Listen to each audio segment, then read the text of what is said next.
sou Vinícius Coelho, PVC, UOL e Paramount. Vou perguntar primeiro se você sabe o time, se vai divulgar, mas eu queria falar de uma outra questão que é a seguinte. Alguns anos atrás, falava sobre o teu estilo. O Renato ainda faz perseguições individuais, o Renato ainda faz o Kahneman sair atrás do centroavante, quando era o caso do Grêmio. E a gente chega no Mundial e tem praticamente todos os times recuperando a marcação individual, fazendo pressão individualizada, muitas vezes sem sobra.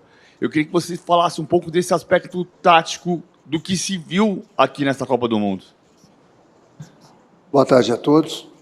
Bom, depende muito do estilo de jogo também do adversário, depende dos atacantes que eles têm em campo, depende da maneira que eu coloco o meu time em campo, porque muitas vezes quando você joga com 3 zagueiros, o adversário também tem 2 atacantes, então um sempre fica na sobra e é importante que os outros 2 saiam na caça, porque não adianta no momento que um atacante do adversário sair para receber essa bola, se o meu zagueiro não sair com ele vai receber essa bola, vai virar e aí com certeza vai trazer problemas para a gente. Então, muitas vezes é essencial isso. No momento que você tem esse esquema com 3 zagueiros, é natural que um dos zagueiros do lado saia na caça, justamente porque ele sabe que tem a sobra do líbero. Então, por isso que eu falo, depende muito também do esquema do adversário.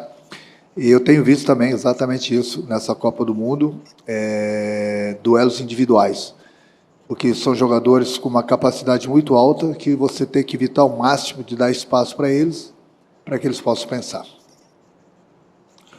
Next question, the gentleman on the second row on the left. Can you raise your hand?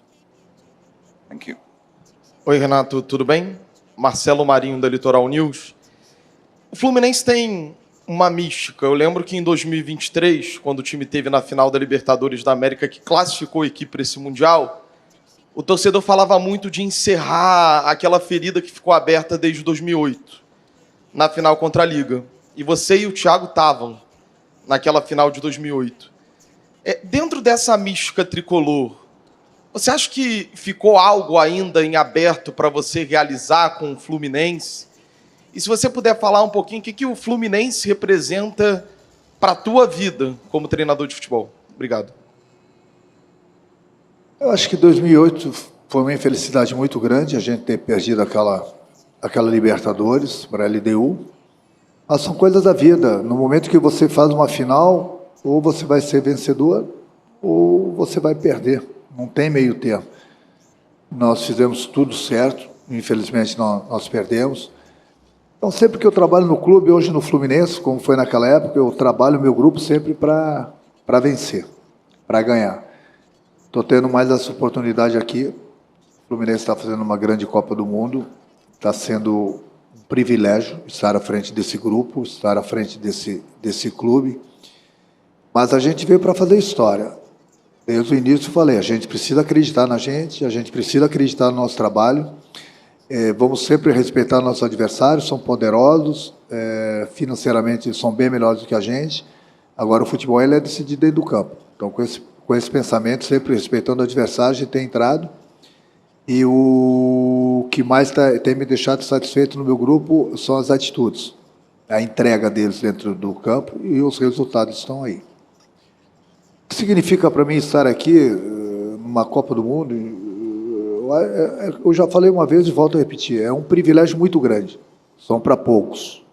Eu não sei quando vou ter uma outra oportunidade de estar à frente de um clube e disputando uma Copa do Mundo. Então, mais uma vez, eu estou tendo esse privilégio, estou tendo essa felicidade. Para mim, para o meu currículo, sem palavras. Estou muito feliz com isso. E muito feliz também com o sucesso que a gente vem fazendo nessa Copa do Mundo. Porque, como eu falei, a gente não veio aqui somente para participar, a gente veio para vencer. Então, deixando degrau a degrau, estamos numa semifinal, onde muita gente não acreditava na gente. Então, estou feliz por tudo, pela minha profissão, pelo meu grupo, pela torcida, enfim. Como eu falei, não sei quando que eu vou ter essa outra oportunidade, então eu tenho que viver esse momento, o meu grupo tem que viver esse momento. E a gente tem que continuar fazendo história. Já fizemos até aqui, estamos felizes, sim. Estamos representando bem o nosso clube, sim. Mas a gente quer mais. Nós respeitamos muito o Chelsea, tem um grande time também, sem dúvida alguma, até porque não é à toa que está numa semifinal também. Vai ter sempre o nosso respeito, mas o nosso objetivo é fazermos a final. Então nós temos aí esse adversário poderoso, amanhã pela frente. Vamos duelar e vamos ver no que vai dar no final. Next question, gentleman on the left, on the fourth row.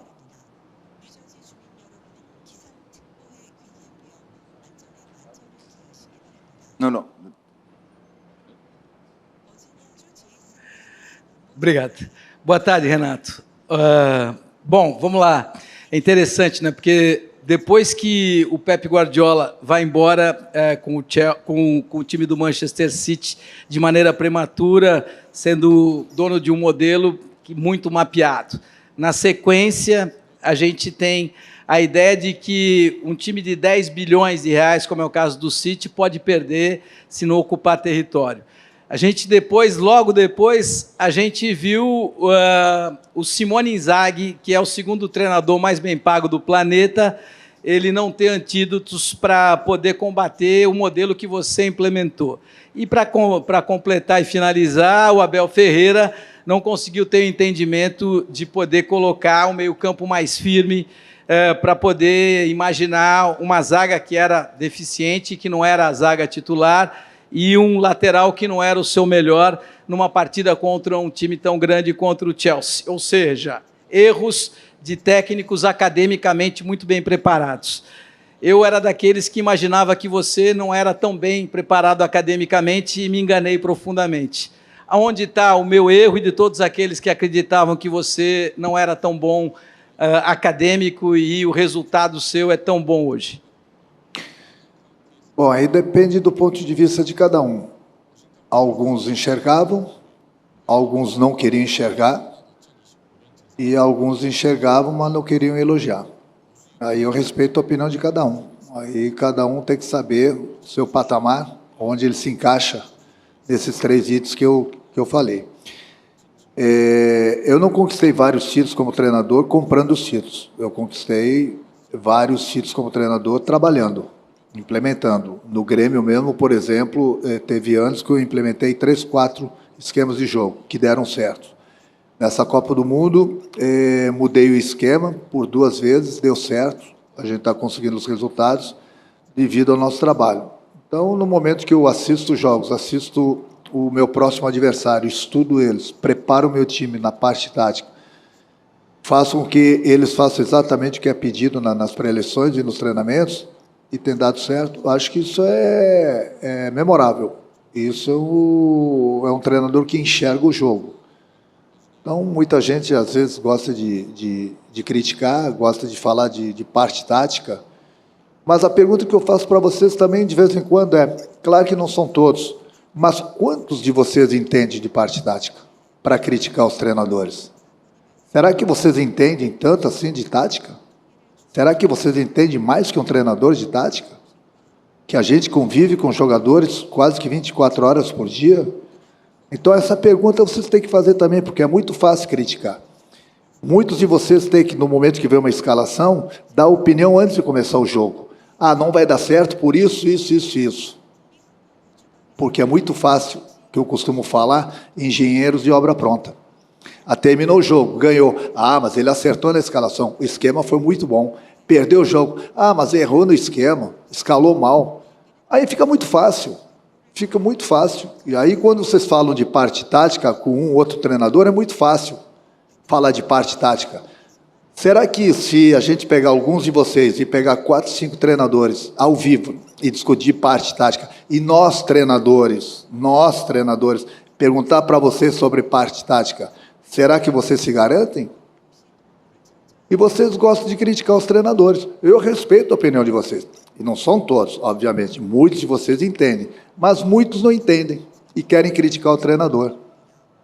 Hoje, os treinadores brasileiros, acredito, pelo menos na minha opinião, estão mais valorizados pelo trabalho que eu venho fazendo aqui, pelo trabalho, querendo ou não, a opinião de vocês, do Abel, do Felipe e do Renato. Porque eu acho que os clubes brasileiros fizeram um grande mundial. Infelizmente, a gente enfrenta esses poderosos e alguém tem que passar. Eles voltaram, mas eles fizeram um bom trabalho aqui também. E da mesma forma que o Fluminense. Então, eu espero que os próprios treinadores brasileiros sejam mais valorizados. Eu acho que esse Mundial aqui, principalmente com o Fluminense, nós estamos resgatando aqui na Europa como é que eu posso falar? O respeito pelo futebol brasileiro, o respeito pelos treinadores brasileiros, entendeu? Porque muito se fala, e eu concordo, dos treinadores aqui fora, mas aí também tem outra diferença que eu costumo falar. Os treinadores aqui fora praticamente desmontam seus plantéis fortíssimos em todas as situações. Tem 2, 3 grandes jogadores para cada posição. E aí a vantagem que eles levam sobre o futebol brasileiro. Mas em termos de esquema, fica mais fácil você trabalhar com jogadores acima do nível, acima da média. Então é por isso que nós viemos aqui, estamos fazendo uma grande Copa do Mundo, sem ter esse poder aquisitivo dos clubes europeus. E aí, sem dúvida alguma, é o trabalho destacado dos treinadores. Okay, the gentleman in the blue shirt from Globo. Renato, boa tarde. André Rizek, Sport TV. Numa competição como essa, você enfrenta desafios muito diferentes a cada jogo, né? Estava aqui na véspera da partida contra o Dortmund, você falou que o principal desafio defensivo era não deixar cruzar a bola para o Guirassy, ele é o artilheiro da Champions, vice da Bundesliga, não sei se você sabe, foi o primeiro jogo na temporada que ele sequer finalizou. Depois você pegou um time sul-coreano, aí pegou um time africano abusado, ofensivo, aí pegou o vice-campeão europeu, um time italiano de marcação, um time saudita, e agora vai pegar um time inglês. De acordo com os estudos que você faz a cada adversário, o que te chama mais atenção no Chelsea, de diferente dos outros? Qual é a principal característica do Chelsea, na sua opinião, de diferente do que você enfrentou até aqui? Boa sorte amanhã. Obrigado. Obrigado. Sem dúvida alguma, eles têm um ataque muito poderoso. Em si, em tese, todo o time deles é muito bom, mas eu destaco o ataque deles. Tem 2 atacantes muito rápidos, de 1 para 1, que eu gosto muito, pelos lados. Tem o João Pedro, que é um grande atacante. Tem um meia que pensa muito o jogo, então o ataque deles é muito poderoso. Eles têm muita qualidade com a bola nos pés e muita velocidade. Procurei analisar bem a equipe do Chelsea novamente. Não foi uma vez só, foram 3, 4 vezes. Conversei com o meu grupo, preparei meu grupo taticamente para que a gente possa neutralizar as principais jogadas do Chelsea, que não são fáceis de serem neutralizadas. Mas é que eu sempre falo, a gente sempre procura tirar as jogadas principais do adversário, mas com a bola a gente vai jogar. É o que a gente tem feito nesse Mundial. Eu não posso tirar de maneira alguma a confiança que eu passo para o meu grupo. Eu gosto da posse de bola, eu gosto que os meus jogadores sejam objetivos, sempre respeitando, obviamente, o adversário. Agora, a gente vai respeitar o Chelsea, mas pode ter certeza que a gente vai jogar. É o que a gente tem feito nessa Copa do Mundo. Então, quanto ao esquema tático que eu vou colocar em campo amanhã diante do Chelsea, vocês vão ver no momento. Eu conversando com o meu grupo também, conversando com os líderes, a gente achou que foi a melhor maneira que nós achamos para que a gente possa neutralizar essas principais jogadas do Chelsea. Okay, the lady in the front in the red dress. My name is Kalista from Kali Sports from Nigeria. I have a question for the coach. Fluminense is known to be one of the most defensive team so far in the tournament, having conceded just 3 goals, and you are facing a team that is as explosive as Chelsea, who has scored 14 goals so far in this tournament. How do the coach intend to approach this game? And secondly, you are known to be one of the most successful coach in Grêmio, and getting Fluminense into the finals of the Club World Cup will be immense. How does it add to your legacy? How does it add to your legacy as a coach? Do you get my question? I should repeat.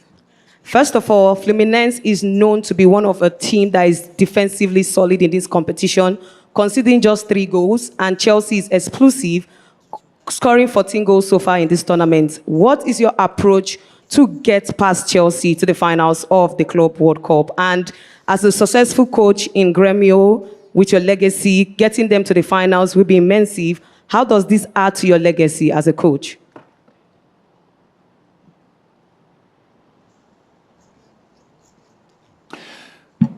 Bom, como eu falei, né?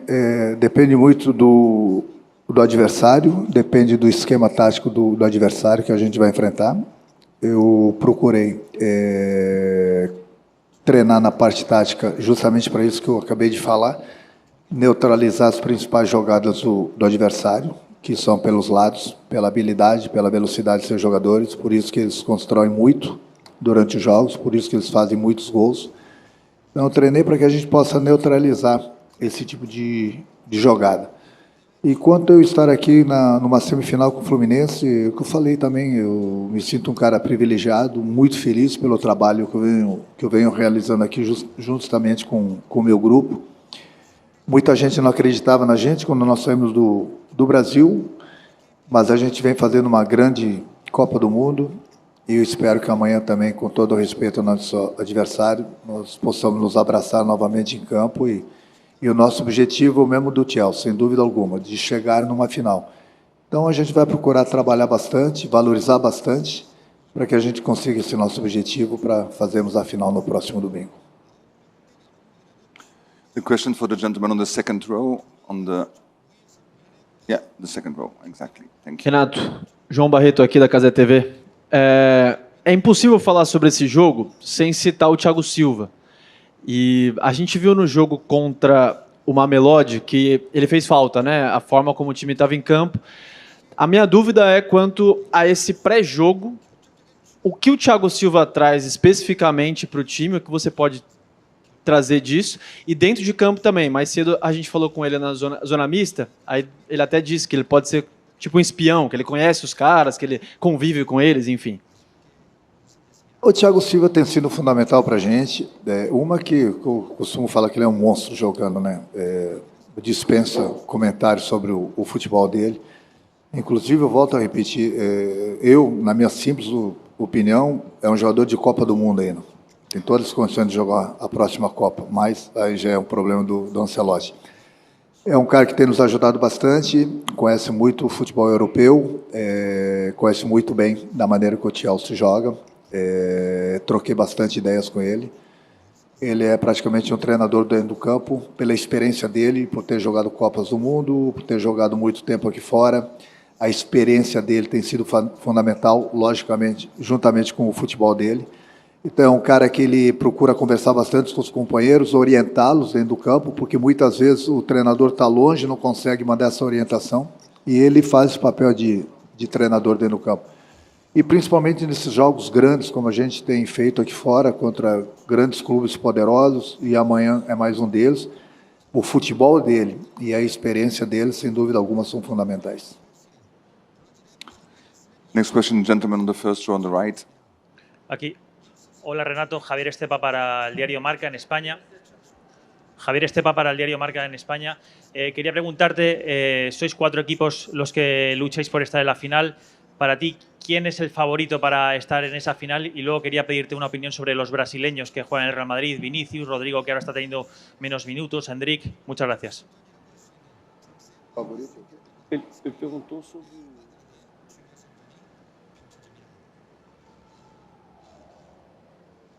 Não, sobre o favoritismo, eu tenho uma tese. É lógico que são tanto o Chelsea, Real Madrid, PSG são poderosíssimos, e o Fluminense.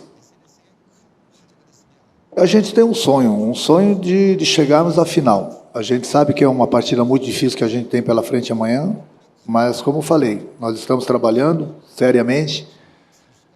Estou confiando muito no meu grupo, para que a gente possa fazer mais uma vez uma grande partida amanhã e conseguir o nosso objetivo de chegarmos à final, com todo o respeito ao Chelsea.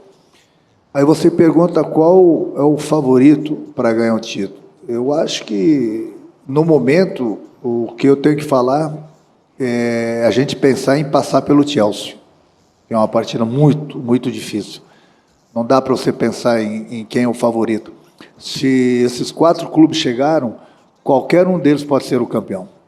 Mas para você ser campeão, você tem que chegar numa final. E para se chegar numa final, amanhã nós temos o nosso adversário, que é o Chelsea. Da mesma forma, do outro lado. Então, acho que no momento a gente só fala nessa semifinal. Vamos trabalhar para tentar conseguir o nosso objetivo. e aí sim depois a gente fala em final. Mas no momento que 4 grandes chegam, qualquer um deles tem condições de ganhar essa Copa do Mundo. We go to the gentleman on the left on the second row. Yes. Ah, okay, the third row then. Gracias. Renato, de Perú, César Vivar. Hace unos días, Paolo Guerrero le mandaba buenas vibras al fútbol brasileño, representado hoy por Fluminense. De hecho, Paolo Guerrero anotó el gol con el que Corinthians sale campeón del mundo en el 2012 y siempre menciona que es muy difícil para los equipos sudamericanos competir. Hoy Fluminense ha competido y esperemos que siga compitiendo de esa manera. Y habló, y aquí viene la pregunta, y habló de tu relación con los jugadores, de la química que tienes con el grupo. Si nos puedes contar algo de eso, qué tan importante es esta relación con los jugadores, que te pones en situaciones del fútbol con ellos, y una opinión también de Paolo Guerrero y de lo que les desea en este Mundial de Clubes. Gracias. Paulo Guerreiro foi grande jogador, eu tenho visto ele jogar, inclusive, antes de vir para essa Copa do Mundo, fez muito sucesso no Brasil, foi jogador que se destacou bastante, eu tinha uma admiração muito grande por ele, realmente é jogador muito diferenciado. Fico feliz pelas palavras dele, eu acho que é fundamental, pelo menos essa é a minha opinião como treinador, o relacionamento do treinador com o grupo. Eu comparo o relacionamento de um pai com os filhos. Você tem que conversar, você tem que aconselhar, você tem que mostrar o melhor caminho, você tem que ensinar parte física, parte técnica, parte tática, da mesma forma que você ensina teu filho. E dá liberdade para os jogadores. É dessa forma que eu costumo trabalhar. Eu não sou aquele treinador que eu determino, a última palavra é lógica, sempre a minha, mas determino, falo e não gosto de escutar ninguém. Não, eu sou um cara do diálogo, porque muitas vezes eu aprendo com os jogadores também, muitas vezes eu não estou vendo alguma coisa e os jogadores podem me ensinar, podem me mostrar como aconteceu num jogo com o Thiago Silva. Então esse diálogo, essa liberdade que eu dou para o meu grupo, ela é fundamental. Lógico, sempre com respeito. Eles sabem muito bem que a última palavra é minha, mas eu converso, troco ideias, eu valorizo o meu grupo em todos os sentidos. Eu não chego lá, só falo para eles, o trabalho é esse, vai ser assim, eu vou definir o esquema tático e vamos para o campo. Não, é sempre bom trocar ideias, porque o jogador ele se sinta valorizado também. É dessa forma, dessa liberdade que eu gosto de trabalhar com o meu grupo. We got a gentleman in the middle block on the second row. Yes, on the second row. Yes, the gentleman, exactly. Renato, boa tarde. Pedro Cunha-Vável, Brasil. O Fluminense, você já disse várias vezes aqui que o pessoal não acreditava muito no Fluminense. Queria que você falasse se você enxerga o Fluminense como um patinho feio entre os clubes nessa semifinal e o que o Fluminense teve de diferente em relação aos outros 3 brasileiros para conseguir chegar até a semifinal e os outros não. Obrigado, boa sorte. Não, eu não gosto de falar dos outros clubes brasileiros, como eu falei, eles estavam fazendo também uma bela Copa do Mundo, eu gosto de valorizar o meu grupo, eu acho que foi com muita competência que nós chegamos, com muito trabalho, muita humildade e, acima de tudo, acreditando na gente, acreditando. Desde o início, falei para eles, é uma oportunidade que a gente vem tendo, muitos treinadores gostariam de estar no meu lugar, muitos jogadores gostariam de estar no lugar de vocês, então a gente tem que viver esse momento aqui. A gente não sabe quando a gente vai ter um outro momento desse. Então é importante a entrega, o foco no trabalho, nos treinamentos, nos jogos, porque nós vamos enfrentar equipes superiores a gente, jogadores muito diferenciados, e se faltar atenção, a gente vai voltar logo para o Brasil. Então essa concentração foi fundamental, eles estão conscientes disso, por isso que hoje o Fluminense é o semifinalista dessa Copa do Mundo. Quando eu falo que é o patinho feio, com todo o respeito a todos os outros clubes, eu falo o patinho feio em termos financeiros, porque a gente tem que viver a realidade. O Fluminense não chega a 10% em termos de financeiros perto desses grandes clubes. Então, esses grandes clubes têm todas as condições de contratar os grandes jogadores. E no momento que você junta os grandes jogadores do futebol mundial, obviamente as tuas possibilidades de vencer uma competição, elas aumentam. É por isso que eu falo que o Fluminense, sendo o patinho feio, chegou, justamente por tudo isso que eu falei. Isso não credencia que o Fluminense não possa chegar numa final e ganhar uma Copa do Mundo. É difícil? Sim, é difícil, mas é difícil para todo mundo. O que vale para mim, e fez com que o Fluminense chegasse nessa semifinal, foi exatamente as atitudes que o meu grupo vem tendo dentro do campo. A concentração no trabalho, o foco no trabalho que eu tanto peço para eles. Tanto é que no jogo nós tomamos uma virada porque nós dormimos durante 15 minutos praticamente. E até foi bom ter acontecido aquilo. Graças a Deus nós viramos o jogo, conseguimos aquela vitória. Mas eu falei para eles, isso acontece. São jogadores muito acima da média. Se cochilar, daqui a pouco a gente vai pegar um adversário muito mais forte, inclusive, e nós não vamos ter condições de virar. Então essa concentração dos jogadores tem sido fundamental durante as partidas. Then the next question is the middle block, the gentleman with the white polo shirt and the microphone in his hand. Muy bien, Renato, un gusto saludarlo. Claudio Giglioni de Cadena 3 Argentina. Son el único representante de Sudamérica y de Brasil. Si le parece que esto es una consecuencia lógica de la supremacía que ha tenido en el continente sudamericano en equipos y en Libertadores el fútbol de Brasil. Y le quería preguntar acerca del partido de mañana, si parece que se va a definir en quién maneje mejor la pelota o maneje mejor los espacios. As duas coisas. É um jogo de xadrez, é um jogador que eu estudei bastante o adversário, da mesma forma que eu tenho certeza que eles estudaram o Fluminense. É um jogo de paciência, você não pode se jogar para dentro do adversário nos primeiros minutos, como a gente tem jogado essa Copa do Mundo, porque é muito perigoso, justamente pelo esquema que o Chelsea usa durante as partidas. Então, nós vamos tomar nossos cuidados. É lógico que vai ser muito importante a posse de bola, principalmente no horário do jogo, 15 horas, no nosso horário aqui. É um calor insuportável. E se você ficar correndo atrás do adversário, se você não tiver essa posse de bola, o desgaste ele é muito grande.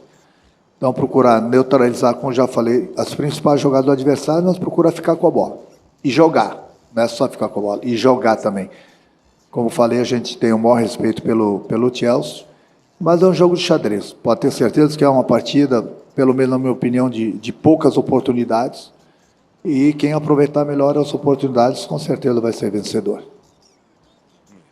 We have the microphone back to the volunteer, please, and then we go on the right-hand side, next to the gentleman next to the person with the blue shirt. Exactly. Fala, Rena. 3 em 1, rapidinho. Primeiro, vai de 3 zagueiros, vai ter uma marcação individual no Palmer, e a outra que eu acho que é mais importante. Você falou de parte técnica, falou de parte tática, mas uma coisa que vai ser importantíssima, principalmente nessa semifinal, é a parte mental, a parte emocional. Que tipo de trabalho está fazendo, principalmente com os mais jovens, para encarar essa semi? Grande Júnior, prazer responder essa pergunta para você. 3 em 1, rapidinho. O esquema, o time, só na hora do jogo. Marcação especial não, só na hora do jogo. Agora sim, a parte psicológica eu trabalhei bastante, eu venho trabalhando bastante meu grupo nessa Copa do Mundo, e sem dúvida alguma tem sido importante o próprio Thiago Silva, como já citei aqui, a experiência dele perante o grupo, o Fábio, a gente procura conversar bastante, principalmente com os jogadores mais jovens, e colocar na cabeça deles todos, sendo jogadores experientes, sendo jogadores mais jovens, se a gente chegou aqui é porque a gente tem condições. Vamos enfrentar um adversário muito poderoso, a gente sabe disso, mas pode ter certeza que na parte psicológica também o meu time, o meu grupo está bem preparado. Bom jogo. Obrigado. And then the last question for the gentleman in the back. Renato, acá en el fondo, Marcelo Benedetto de DirecTV, a su izquierda. Primero, cuando charlo con los jugadores, hablan del reconocimiento hacia usted como entrenador y como persona, que creo que es el gran valor para cualquier entrenador. Pero le pregunto si el partido de mañana se juega más desde el análisis táctico o desde la cabeza, desde el factor emocional. As duas coisas. A parte tática, como eu já falei, é um jogo de xadrez, e a parte psicológica. Acredito que nessa parte psicológica, que é importante, essa conversa que eu tenho tido com o meu grupo, o Chelsea até pode estar um pouco melhor preparado, porque está acostumado a grandes decisões. Mas o jogo de xadrez, ele sempre tem o inesperado. E o inesperado que muita gente, como falei, não acreditava no Fluminense, e o Fluminense chegou. Se o Fluminense chegou, pode ter certeza que a gente vai procurar usar essa parte tática, que a gente vem treinando bastante, sempre que possível, essa parte psicológica, porque todo mundo fala que o Chelsea é o favorito. E não deixa de ser, por ser um clube muito poderoso. Agora, dentro do campo, são 11 contra 11. Dentro do campo, a gente tem provado que a gente pode enfrentar, sim, esses grandes clubes do futebol europeu, de igual para igual, inclusive. Eu acho que isso o Fluminense tem provado, e amanhã pode ter certeza que não vai ser diferente.